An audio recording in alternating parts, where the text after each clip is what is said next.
एक मुख्तसर सी आयत की तिलावत का शरफ़ हासिल किया।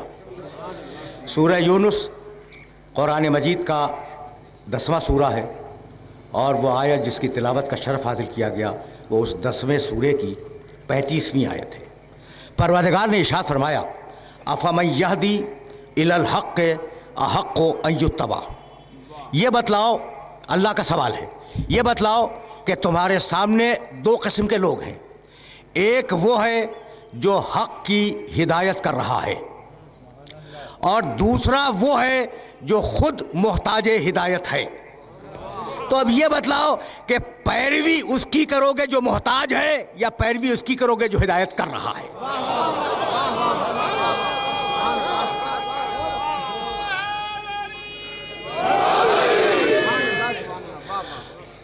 अफ़मन यहदी इलल हक़्क़ अहक़्क़ु अन युत्तबा। जो हक़ की हिदायत कर रहा है उसका हक़ है कि उसकी पैरवी की जाए। अम्मन ला यहदी इल्ला अन युहदा। और उसकी पैरवी न की जाए जो खुद मोहताज हिदायत है। तो अगर तुम हिदायत करने वाले को छोड़कर मोहताज हिदायत की तरफ चले जाओ तो यह दुनिया का बदतरीन फैसला होगा। अब जाहिर है कि इतना वक्त नहीं है मेरे पास कि मैं तमहीद में अपने सुनने वालों को थोड़ी देर के लिए रोकूं, और जाहिर है कि घंटे भी दो ही हैं। ज़रूरत क्या है हिदायत की? बहुत पढ़े लिखे मजमे में बात हो रही है। ज़रूरत क्या है हिदायत की? जाओ उसकी तरफ जो हिदायत कर रहा है, उसकी तरफ न जाओ जो हिदायत का मोहताज है।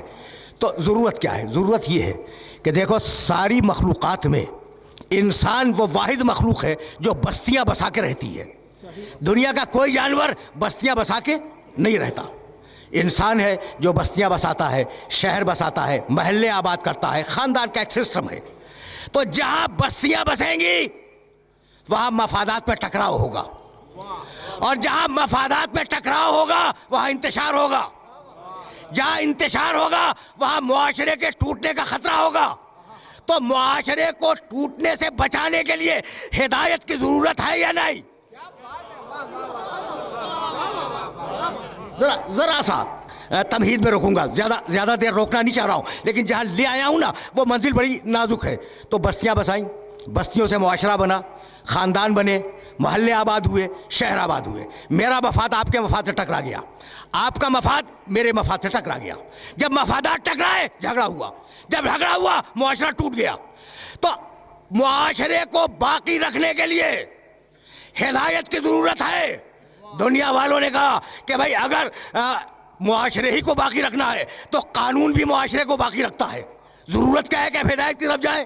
तो मेरा जुमला याद रखना कि कानून वहाँ तक देखता है जहाँ तक उसकी आँख काम करती है।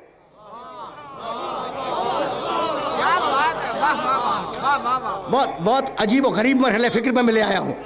कानून वहाँ तक देखेगा जहाँ तक उसकी निगाह काम करेगी। अगर कोई गुनाह बंद कमरे में हो रहा है तो कानून उसे चेक नहीं कर सकता। अगर कोई बयाबानों में काम कर रहा हो तो कानून उसे नहीं देख सकता। लेकिन हादी वो जो बंद कमरे में भी देखे, सुनसान जंगलों में भी देखे, तो क्या अब भी हादी के हाजिर नाजिर होने से इनकार करोगे?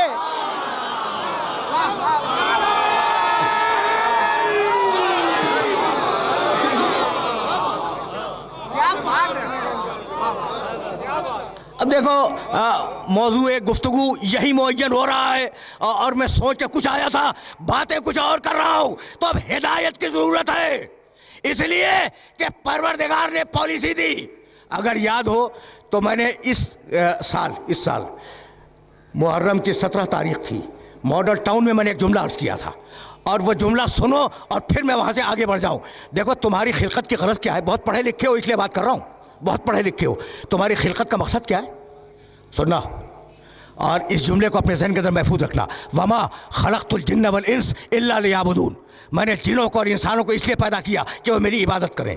तो गरज तख्लीक क्या है? इबादत। याद रखोगे ना, सूरह ज़ारियात की आयत है।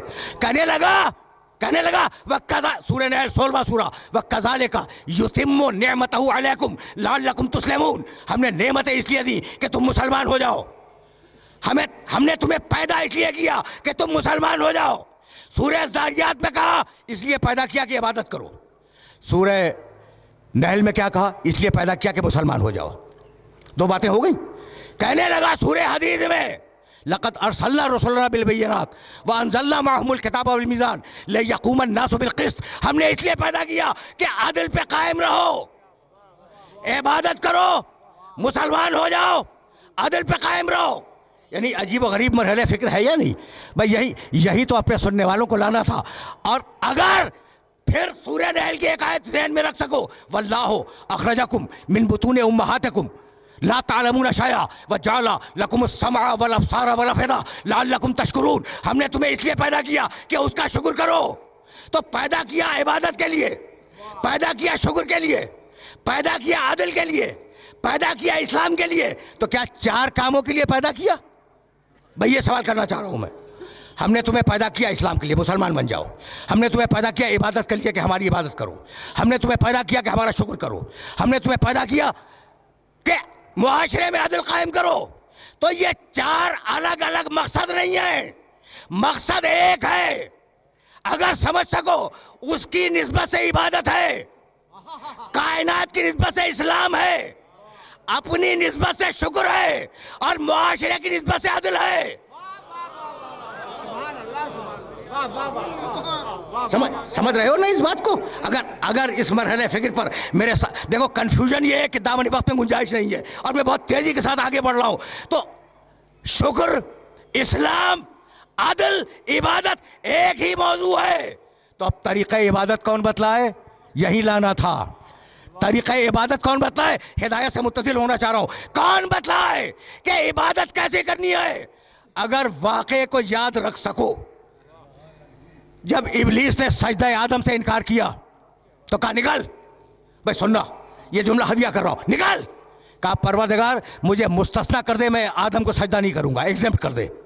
और वादा करता हूं कि अगर तूने मुझे मुस्तस्ना कर दिया तो मैं रूए ज़मीन की एक एक बालिश पे सजदे करूंगा, इतने सजदे करूंगा कि तेरी ज़मीन मेरे सजदों से छुप जाएगी। सुन लिया तुमने इब्लीस का जुमला? मालिक बस इस एक सजदे से मुझे मुस्तस्ना कर दे, इस जमीन पर इतने सजदे करूंगा कि ये जमीन छुप जाएगी। जवाब आया, इबादती मिन हैसो उरीद ला मिन हैसो तुरीद। इब्लीस, इबादत वो है जो मैं मांगू, इबादत वो नहीं है जो तू करे।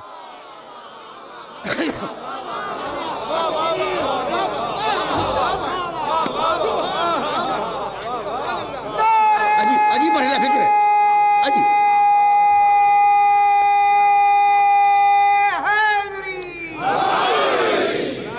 देखो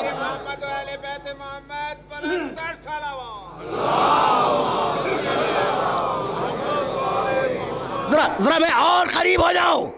इबादत वो है जो मैं मांगू, वो इबादत नहीं है जो तू करे। पढ़ा लिखा मजमा है, सन 8 हिजरी में फतेह मक्का है और पैगंबर कह रहा है इन पत्थरों को तोड़ो। तुमसे बेहतर कौन इस जुमले को समझेगा? सन 8 हिजरी में फतेह मक्का है, सन 9 हिजरी में रसूल का आखिरी हज है। सन 8 हिजरी में कहा पत्थरों को तोड़ो, सन 9 हिजरी में कहा इस पत्थर को चूमो।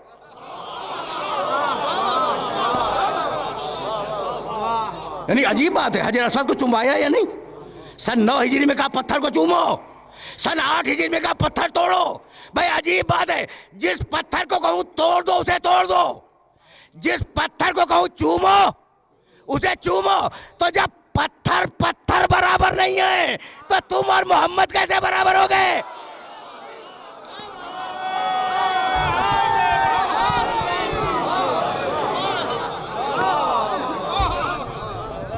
समझ रहे हो ना बात को?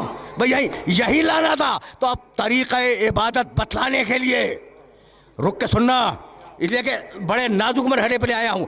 तरीक़े इबादत बतलाने के लिए हिदायत की ज़रूरत है। लेकिन अब इस बात को क्या करोगे? देखो बड़ी तल्ख़ हकीकतें हैं, और अगर ये तल्ख़ हकीकतें पहुँच गई तो मेरा मसला आसान हो जाएगा। कहने लगा भाई क्या अजीब व गरीब मरहले फ़िक्र है। सूरह वल फज्र में कहा अलम तरा कैफ़ा फ़अल रब्बुका बिआद। क्या तुमने नहीं देखा कि तुम्हारे अल्लाह ने आद की कौम के साथ क्या किया? उन्हें तबाह बर्बाद कर दिया। क्या तुम्हारे अल्लाह ने समूद को बर्बाद नहीं किया? क्या फिरौनों को बर्बाद नहीं किया? अल्लज़ीना तगाव फिल बिलाद, ये वो थे जो शहरों में सरकशी कर रहे थे। पूरी आयतें मैंने नहीं पढ़ी।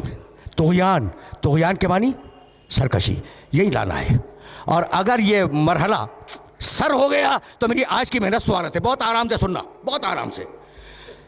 ये कौम आद के लोग, ये कौम समूद के लोग, ये फ़िरौन, ये सरकशी कर रहे थे शहरों में, हमने इन्हें तबाह कर दिया। अल्लज़ीना तग़ौ फ़िल बिलाद, ये तुग़यान कर रहे थे। ठीक, ये याद रखना। सूरह वल फज्र, और अब सूरह वशम्स में कहने लगा कज़्ज़बत समूद बितग़वाहा। समूद ने तुग़यान किया, तुग़यान किया, सरकशी इख्तियार की। उनका रसूल चीखता रहा नाक़त अल्लाह व सुक़ियाहा। ऊँटनी याद है ना हज़रत सालेह की, जो मोजज़े के तौर पे आई थी। उनका रसूल चीखता रहा, भाई तवज्जो रखना, चीखता रहा नाक़त अल्लाह, ये नाका अल्लाह का है, ये ऊँटनी अल्लाह की है। नाक़तुल्लाह कुरान में लिखा है, ये जो मोजज़े के तौर पे नाका आया, नाम क्या है उसका? नाक़तुल्लाह। कभी अल्लाह ने उस पर सवारी की?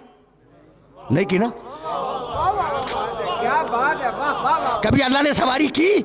नहीं की। कभी अल्लाह ने उस ऊँटनी का दूध पिया? नहीं पिया। तो ये अल्लाह का नाका कैसे हो गया? कहा भाई ऐसे अजायब दिखलाए, ऐसे अजायब दिखलाए कि अल्लाह ने कहा कि ये नाक़तुल्लाह है। तो नाक़तुल्लाह तो सबकी समझ में आ गया, यदुल्लाह आज तक किसी की समझ में ना आया।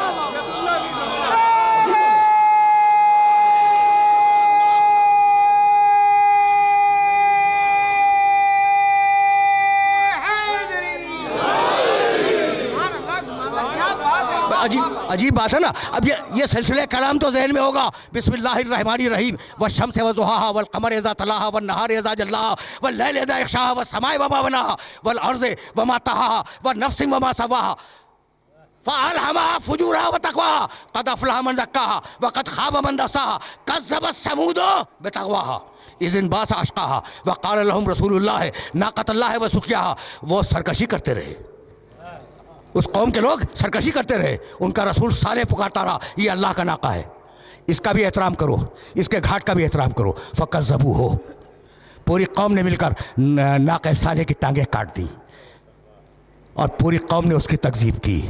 मुझे माफ़ कर देना, कुरान है, कहानी नहीं है। मैं मुबालगा कर सकता हूँ, तुम मुबालगा कर सकते हो। एक हो उसे 5 बना के बता सकते हो, 5 को 10 बना के बता सकते हो, लेकिन जब कुरान कह दे तो वो हतमी है। फ़कज़्ज़बू हो फ़अक़रूहा, उन्होंने साले को झुठला दिया। किसने? साले के कौम वालों ने। फ़अक़रूहा, और साले की ऊँटनी को उन सब ने मिलकर उसकी टांगें काट दी। या रोक रहा हूँ मैं, अक़रूहा, सारी कौम ने मिलकर नाक़े साले की टांगें काट दी। मुझे बतलाओ, तारीख़ से तो कुछ थोड़ी वाक़फ़ियत होगी ना। सब ने मिल के काटी थी, एक था, कुल एक था। साजिश में 3 शरीक थे, टांगे काटने वाला एक था, और तारीख में उसका नाम भी है क़ीदार, काफ ये दाल अलिफ रे, क़ीदार। तो टांगे काटी क़ीदार ने, और अल्लाह ने इल्ज़ाम लगाया 100% कौम पर। तो ये हुआ क्या? हुआ ये कि चूंकि पूरी कौम उस अमल कत्ल से राजी थी, इसलिए अल्लाह ने सबको कातिल करार दिया। अब जो